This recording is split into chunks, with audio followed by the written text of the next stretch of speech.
გამარჯობა. მე MMA-ის კომენტატორი მინდია ციკლაური ვარ. ფინიში! ბუატანი მიდის ფინიშზე! ერაბდვანიშვილია! და ეს ჩემი YouTube არხია. პირველ ვიდეოზე ძალიან ბევრი ვიფიქრე, რა შეიძლებოდა გამეკეთებინა და რაზე ჩამეწერა. და ძალიან მარტივად იქიდან გამომდინარე, რომ კენადან უკვე რამდენიმე დღე გავიდა და მაინც სულ კენაზე მეფიქრება, კითხვებსაც სულ კენასთან დაკავშირებით მისვამენ.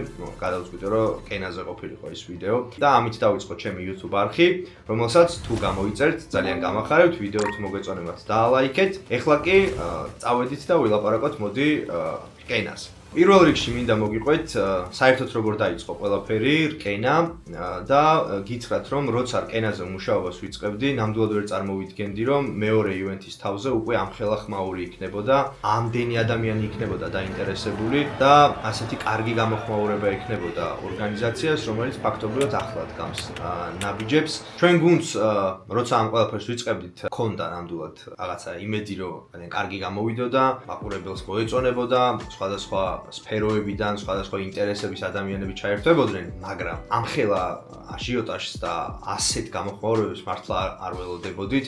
პირველ რიგში მინდა რომ პირველ ივენთზე მოგიყვეთ. პირველ ივენთის შემდეგ ძალიან ბევრმა ადამიანმა საერთოდ ვფიქრობ რომ MMA-ის გაუგო რა არის მთელი ხიბლი, ასე ვთქვათ, ამ სპორტის. ამ სპორტის მთავარი ხიბლი ჩემთვის MMA-ის გულისხმობა არის იქ ყოფნა, ის აურა, ის ვაიბი, რაც ტრიალებს და მთლიანობაში არა მარტო არა ცალკეული ბრძოლები, არამედ აი მთლიანად ერთობლივად აღიქვამ ივენთს, როგორც რაღაცა მოვლენას და რკენა 1-ზე ეს გამოვიდა. აქედან გამომდინარე თუ პირველ შემთხვევაში რკენა 1 იყო სასიამოვნო მოულოდნელობა, მეორის მიმართ გაჩნდა უკვე მოთხოვნილება, რომ ეს უნდა იყოს პირველზე უკეთესი და ეს რა თქმა უნდა რთული იყო, გამომდინარე როგორი კარგიც გამოგვივიდა პირველი ივენთი. ბევრი მუშაობა მოგვიწია პირველი ივენთის შემდეგ მეორე ივენთზე, იქიდან გამომდინარე რომ იყო პატარ-პატარა პრობლემები, ნამდვილად იყო და ვეცადეთ რომ მეორეში გამოსწორებულიყო. რაღაცეები ისევ ალბათ დარჩა, მაგალითად ვიცი რომ მაღლა რიგებში ხმა არის კარგად გალიიდან, ანუ ინტერვიუ და გამოცხადება და ასე შემდეგ, მაგრამ ეს რო არის ყველაზე დიდი პრობლემა, გულისხმობს ზედა რიგებში ხმა არის მის. ესე იგი ივენთმა კარგად ჩაიარა, იმიტომ რომ ამ პრობლემას აუცილებლად მოვაგვარებთ. კიდე იყო ერთი რომ სხვა არენებზე თუ აპირებთ წაიღოთ ივენთიო, იმიტომ რომ სპორტის სასახლე ძველიაო. მაგრამ მე ვფიქრობ, რომ სპორტის სასახლე ძალიან კარგად ართმევს ჯერჯერობით თავს. ბუნებრივია რაღაცეების შეცვლა მანდაც შეიძლება, მაგრამ ეს რკენას და რკენას ორგანიზაციას ესე ორგანიზაცია რკენას მოკლედ ეს არ ეხება, მარტო ამას ენა ვერ გააკეთებს. მოდი ახლა განვიხილოთ მებრძოლები, რომლებიც გამოვიდნენ რკენა 2-ზე. და შევადაროთ რკენა 1-ის მებრძოლებს, უბრალოდ შევადაროთ არა როგორც მებრძოლები ესე რას აკეთებენ, არამედ ხარისხობრივად. ამასთან დაკავშირებით იყო ბევრი შეტყობინება მითქმა-მოთქმა, რომ რატომღაც ქართველები სულ იგებენ და საიდან მოკავთ ისეთი მებრძოლები, მოკლედ ბრძოლებს აკეთებთ ისე, რომ ქართველება სულ მოიგონ. მე პირდაპირ გეტყვით, რომ ეს ასე არ არის. ჩემი აზრით, რკენა 1-ზეც და რკენა 2-ზეც მებრძოლები იყვნენ შერჩეული არა იმის მიხედვით მოიგებდა თუ არა ქართველი, არამედ იმის მიხედვით თუ რა დონის მებრძოლს ვახვედრებთ. ანუ ყველა მეტ-ნაკლებად ერთმანეთის დონეს შეეფერებოდა და ბრძოლაში უნდა გადაწყვეტილიყო გამარჯვებული. აი მაგალითად, კაუბოი ოლივეირა, კი, ძალიან ლამაზად დაამარცხა დავით ლორდ-კიფანიძემ, თუმცა კაუბოი ოლივეირა არის კაუბოი ოლივეირა, უზარმაზარი გამოცდილებით. არც ისეთი დიდი სხვათა შორის, როგორც ამაზე საუბრობდნენ მერე ივენთის შემდეგ, 38 წლის არის მხოლოდ და მხოლოდ და ილია თოფურია მაგალითად, ჯასტინ გეიჯისთან ახლა უძვის თეთრი სახლის ქარდზე, ჯასტინ გეიჯი არის დროებით ჩემპიონი და ისიც 38 წლის არის, ასე რომ ასაკში არ არის საქმე და ხო, დავით ლორდ-კიფანიძე კაუბოი ოლივეირას დამარცხებით რამდენიმე თავით მაღლა ახტა და მისი კარიერა, ჩემი აზრით, გაცილებით უფრო წინ წავიდა, ვიდრე წავიდოდა ან თუნდაც იყო ერთი კვირის წინ. და ეს არის მხოლოდ და მხოლოდ იმის დამსახურება, რომ კაუბოი ოლივეირას აქვს ძალიან ბევრი რამ დამტკიცებული გალიაში. თუნდაც ის ფაქტი, რომ მას 20-ზე მეტი ბრძოლა აქვს UFC-ში ჩატარებული და UFC-დან დამარცხებული, ანუ ნეგატიური ბალანსით არ წამოსულა, ეს უკვე ბევრ რამეზე მეტყველებს. ასევე მინდა ხაზი გაუსვა იმასაც, რომ აბრამიშვილი ლონტოპის ბრძოლა იყო ორი ახალგაზრდა ათლეტის დაპირისპირება. ლონტოპი არის 26 წლის, აბრამიშვილი არის 24 წლის.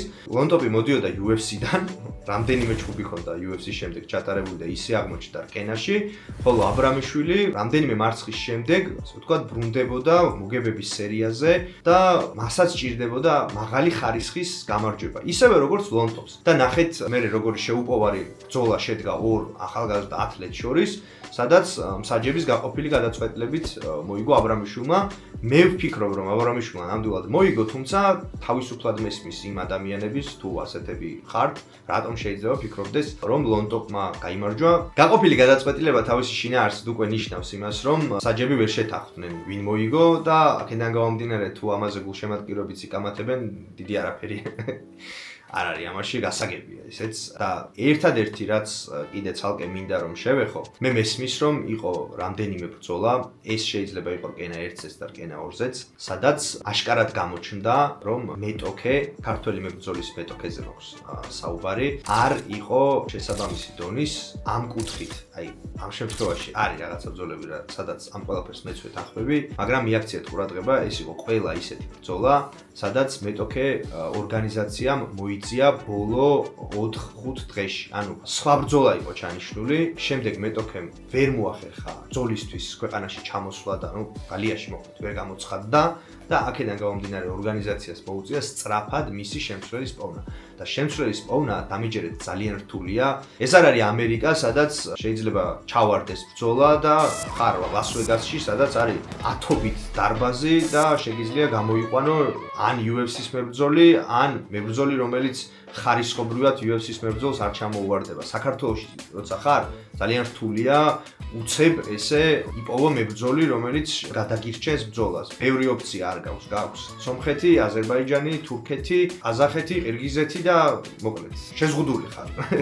არჩევანში და ბევრი თუ ფიქრობს რომ ხარისხობრივად სადღაც ცოტა დონი არ იყო შესაბამისი, გაითვალისწინეთ ეს ფაქტორიც. თუმცა შემცვლელი მებრძოლი იყო აერჩილიც, ჩინელი, რომელმაც მართლა გული და სული დატოვა ოქტაგონზე, ბოლომდე დაიხარჯა, ყველგან აერჩილის სისხლი იყო გალიაში და ბოლოს კი დაფინიშდა, თუმცა რო დაფინიშდა, ეს ცალკე მამულაძის ხასიათზე მეტყველებს, რომელსაც აშკარა მოგებულ ბრძოლაში აუცილებლად ფინიში სურდა. აერჩილმა სადამდეც შეძლო, იქამდე გაძლო და ეგეთი ორთაბრძოლებიც მნიშვნელოვანია რომ იყოს ივენტზე, მხოლოდ მადლობას თუ გადაუხდის ორგანიზაცია ასეთი თავდადებისთვის. კიდევ ერთი არგუმენტი იმის, რომ ორგანიზაცია არ ფიქრობს, რომ მოიყვანოს მაინც და მაინც ისეთი მებრძოლი, რომელსაც ქართველი დაამარცხებს, არის ის, რომ გოგოჭურს ყავდა მეტოქეთ სარასიარვი, რომელსაც პირველივე რაუნდში საბმიშენით ყავდა ქართველი დამარცხებული და კვლავ რემატჩი ჩაუნიშნა. და როგორც ნახეთ, ამჯერად უფრო რთული ბრძოლა გამოდგა, მართალია საბმიშენით ვეღარ მოიგო სარასიარვი, მაგრამ ეს იყო 15 წუთიანი გრეპლინგის მატჩი, სადაც გოგოჭური დამარცხდა, მებრძოლებმა ერთმანეთს, ასე ვთქვათ, მადლობა გადაუხადეს ბრძოლისთვის და კი, რკენაზე არ იყო ბუკმეიკერების, ასე ვთქვათ, პოზიციები გამოტანილი, მაგრამ ჩემი აზრით სარასიარვი ისედაც იქნებოდა ფავორიტი და სხვადასხვა ასეთი ბრძოლა ძალიან სუბიექტური აზრია, ჩემი აზრია მხოლოდ, მაგრამ ვფიქრობ ბუკმეიკერები რომ აფასებდნენ ასე რკენას ბრძოლებს, ბევრმა ანდერდოგმა ქართველმა მოიგო გუში. მე ასე ვფიქრობ ყოველ შემთხვევაში. თუ გენდომებათ უშუალოდ ცალკე ვიდეო, სადაც თითოეულ ბრძოლას გავარჩევ რკენა 1-ზე, ან რკენა 2-ზე, ან ორივეზე ერთად, დამიწერეთ კომენტარებში და ჩავწერ ასეთ ვიდეოს. ეხლა ეს ვიდეო მთლიანად რკენას როგორც ორგანიზაციას ეხება და რკენა 2-ის ივენტს, ამიტომ გადავალ შემდეგ საკითხზე, რაზეც მინდა გესაუბროთ. ეს არის კომენტატორის საქმიანობა უშუალოდ რკენაზე და კომენტატორის საქმიანობა UFC-ზე, როცა კაბინაში ხარ. ეს არის ორი აბსოლუტურად განსხვავებული საქმე. ძალიან მიჭირს პირდაპირ გეტყვით გალიიდან, ანუ გალიის გვერდიდან მუშაობა. თავიდან იმაზეც კი ფიქრობდი, სად უნდა მეყურებინა. ანუ რო არ გაქვს გამოცდილება, მესმის თქვენთვის შეიძლება მე უკვე ამდენი წელია მიმყავს, მაგრამ სხვა გამოცდილებაა, როცა გალიასთან ხარ და ხანდახან იყო რომ შიგნით ვიყურებოდი, ანუ გალიაში რა ხდებოდა და ხანდახან სპეციალურ მონიტორზე, რომელიც კომენტატორებს გვაქვს, სადაც ფაქტობრივად ისევ ხედავთ ყველაფერს, როგორც რეპორტაჟისას. ესეც სირთულეა, ცალკე სირთულეა მე და ჩემი ინტერვიუები. ვიცი რომ ამ კუთხით ძალიან ბევრი მაქვს სამუშაო. პირველ შემთხვევაში, პირველ რკენაზე ტექნიკურად გაუმართავი ვიყავი მე სინამდვილეში. ხან მიკროფონი ავიღე არასწორი, ხან ეს ირთან ახლოს მიტანის პრობლემა მქონდა. მეორე რკენაზე ეგ გავასწორე, მაგრამ გამიჭირდა კითხვების უცებრებას. სწრაფად ვფიქრება და ამ ყველაფერს გამოვასწორებ. კიდე თუ რამე გინდათ რომ გამოვასწორო, რაღაცა შენიშვნები გაქვთ ჩემთან, ესეც მირჩევნია დამიწეროთ კომენტარში და ვეცდები გამოვასწორო. მთლიანობაში რომ შევაჯამოთ, რკენა 2 შედგა, უფრო მეტმა ადამიანმა ნახა ეს ივენთი, ასევე ჩემთვის მნიშვნელოვანი ფაქტორი იყო ის, რომ ფაქტობრივად ივენთის დაწყებამდე 10 დღით ადრე ბილეთები აღარ არსებობდა, აღარ იყიდებოდა. მახსოვს პირველი დღე როცა ბილეთები დაიდო 30% გაიყიდა დაახლოებით 6-4 საათში, რაც ძალიან მაგარი შედეგია.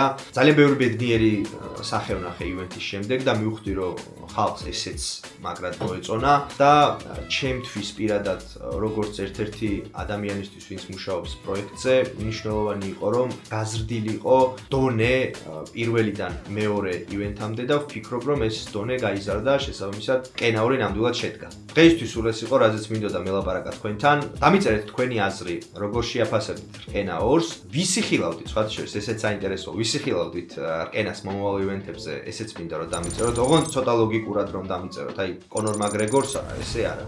ცოტა უფრო ლოგიკური რომ იყოს თქვენი სურვილი და ხო, თუ მოგეწონათ ვიდეო, დალაიქეთ, გამოიწერეთ ჩემი არხი, გააქტიურეთ ზარისხილაკი, რომ შემდეგი ვიდეოები არ გამოგრჩეთ. ვაპირებ რომ ყოველ კვირა შემოგთავაზოთ სხვადასხვა ვიდეოები. ბუნებრივია ძირითადად MMA-ზე, თუმცა შეიძლება სხვა კომბატ სპორტიც შევურიო. ჯერჯერობით ასე ბოლომდე ჩამოყალიბებული არ ვარ, მაგრამ ხო, გამიხარდება თუ შემომიერთდებით არხზე, იაქტიურებთ. მე მაქსიმალურად ვეცდები რომ თქვენი ინტერესები დავაკმაყოფილო. შენ რას ფიქრობ ამ რკენაზე? მე? მაგრობა იყო.